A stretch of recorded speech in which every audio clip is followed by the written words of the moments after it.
Now in this quick video, I'm going to take you through all the different short codes and little widgets that we've added up here to kind of help you in building out your page. I'm going to show you what specifically each one does and what situations you would use it, and its best use practices, I guess I could say.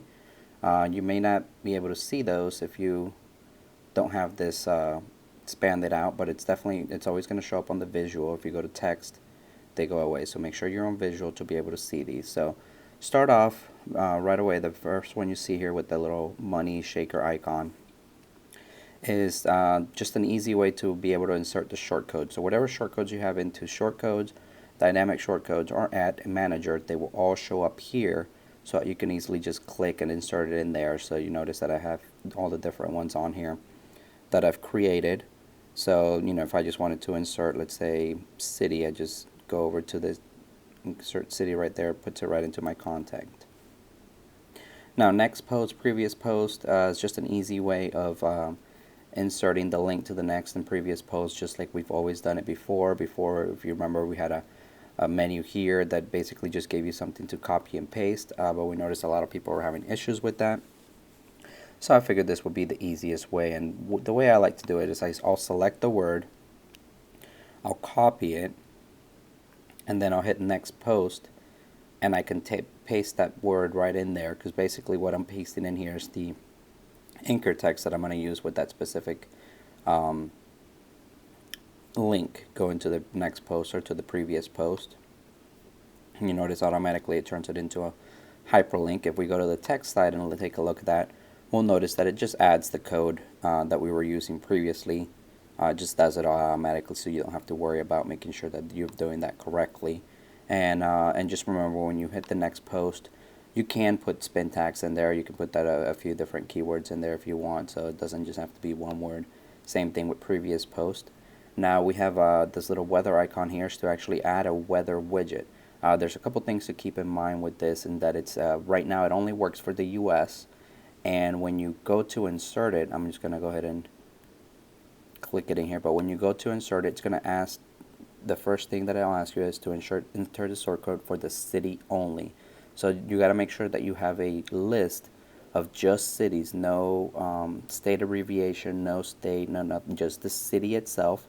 So you enter that one, and then you also need one for the state, the full state, not the abbreviation. So you're going to have those two separate shortcodes already built in, and you would put in whatever they are. For me, they just happen to be city and state. If my city shortcodes is just the city itself, and state is just the full state. So then it should give you a weather icon. A weather widget just shows, I think, the current weather and the forecast for the day. Just something to give more relevancy to the page. You can put the, usually I just throw this at the very bottom of the page. I'm not interested in people actually seeing it. This is more for Google to give that relevancy. The map icon works the same way. It says enter a shortcode so that the result will be city or state abbreviation. So for me, I have it built in that it's city, state, short. You just change that to whatever makes sense, however you have your shortcodes. And this one should work worldwide. All it does is doing a Google query. So if you're doing a worldwide one, just make sure you do maybe city, state, and country. But that should work well for anywhere in the world. The YouTube video is something a little bit differently that we're also doing, and basically the way I've got it set up is when you click it allows you to insert a YouTube video right into the post, but it's gonna rotate every time that the page loads up. I was doing this for a few reasons, to make sure that whenever the Google bot hits it, we always have nice, relevant, fresh content, so we always have a different video. And I do have it built into where it has the schema, the schema markup, so that it's all relevant to what Google is looking for as far as the video markup. And you're able to actually load up a few keywords, so that every time it loads up, it gives you a slightly different video, or puts a different video in all the different posts. So when you click on this, it's going to ask you what the keywords are for your video, and this is so that it knows what kind of video to pull up. And for the best results, keep it general. Don't try to put cities in there because once you drill it down to the city level, there might not be as many videos on YouTube to kind of pull from. So just kind of the general gist of what the site's about. So you would do that. And then on the next page or in the next dialog, you can actually set the title that's going to show above the video, and this is what's going to be used for the schema markup. So this is where you would, in this one, you would use city just to keep it relevant to the post.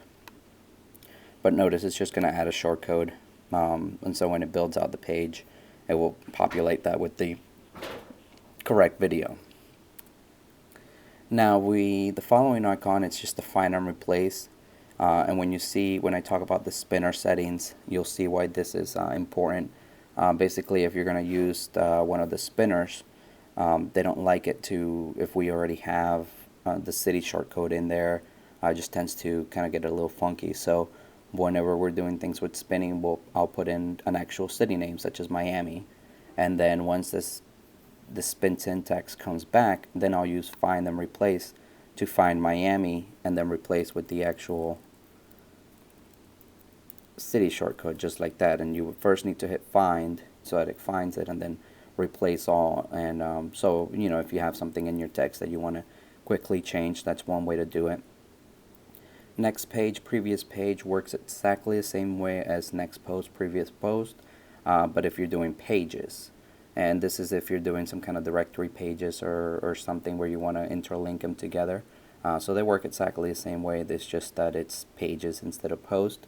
One thing to keep in mind is that there is a WordPress limitation, and we just cannot do 15,000 pages. We've attempted it, and it works to where you can actually see the pages, but if you wanted to get into your dashboard, it goes to a crawl. So this is more if you're going to do something like maybe a directory with the 50 states, so you're doing those 50 pages.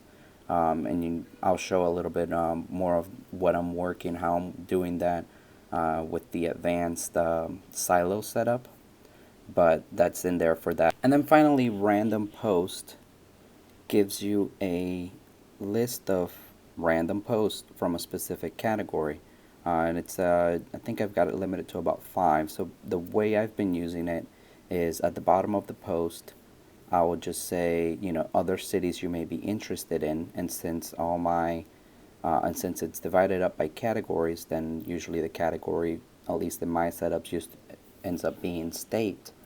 So I can separate it out to where it only shows 5 cities from that specific state. Something like other cities in Florida you may be interested in, and it will just list those 5 posts.